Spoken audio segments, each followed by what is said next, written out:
যখন কেউ আর ডাকবে না। রিমা প্রতিদিন সকালে উঠে দেখে মা চায়ের কাপ নামিয়ে বলছেন, তোর ঘুম ভাঙলো? চুল তো আঁচড়াস না, তোর ক্লাস কয়টায়? মাঝে মাঝে রিমা বিরক্ত হয়, এই একই প্রশ্ন রোজ রোজ কেন? কিন্তু একদিন মা হঠাৎ অসুস্থ হয়ে হাসপাতালে, তারপর আর কখনো চায়ের কাপ নামেনি।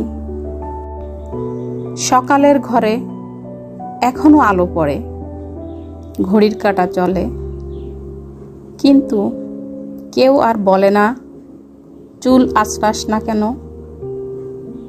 সেই বিরক্তিকর কথাগুলোই আজ যেন প্রিয় গান হয়ে গেছে। শেষ বার্তা হচ্ছে, যারা বারবার ডাকে তারা বিরক্ত করতে নয়, ভালোবাসতে চায়। একদিন সেই ডাক আর আসবে না, ভালোবাসা থাকতেই বুঝে নিতে হয়।